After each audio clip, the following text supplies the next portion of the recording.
গেল ১৬ ডিসেম্বর বিজয়ের ৫৪তম বছরে পদার্পণ করল বাংলাদেশ।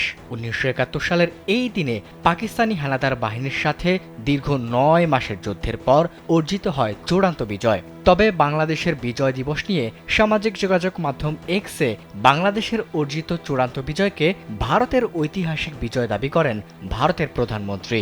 বুধবার ঐতিহাসিক বাস্তবতা শিরোনামে দেওয়া ফেসবুক পোস্টের মাধ্যমে নরেন্দ্র মোদীর সেই বিবৃতির পাল্টা জবাব দিয়েছে পররাষ্ট্র মন্ত্রণালয়। পররাষ্ট্র মন্ত্রণালয়ের ওই স্ট্যাটাসে বলা হয়েছে, বাংলাদেশ ১৯৭১ সালের গৌরবময় সত্য বিজয় উদযাপন করে। স্যান্ডেলিনা সো, রূপচর্চায় আভিজাত্য। দীর্ঘ ৯ মাসের সংগ্রাম ও রক্তক্ষয়ী যুদ্ধের মধ্য দিয়ে ১৯৭১ সালের ১৬ ডিসেম্বর সার্বভৌম স্বাধীন বাংলাদেশের অভ্যুদয় হয়।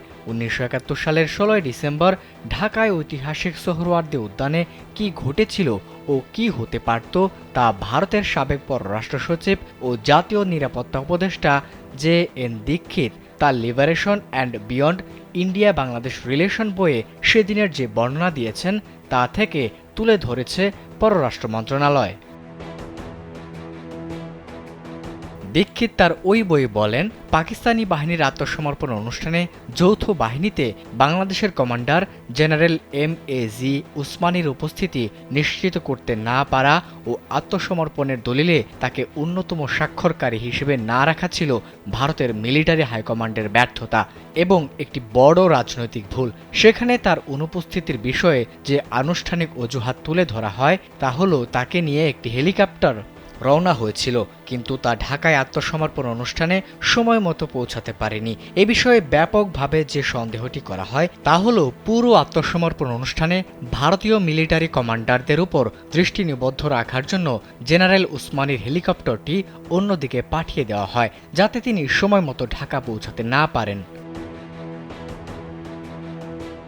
এই সম্পর্কে বইয়ে আরও লেখা হয়, এই দুর্ভাগ্যজনক স্খলনটি ভারত চাইলে এড়াতে পারত। এই ঘটনাটি বাংলাদেশের রাজনৈতিক মহলে বেশ ক্ষোভের জন্ম দেয়।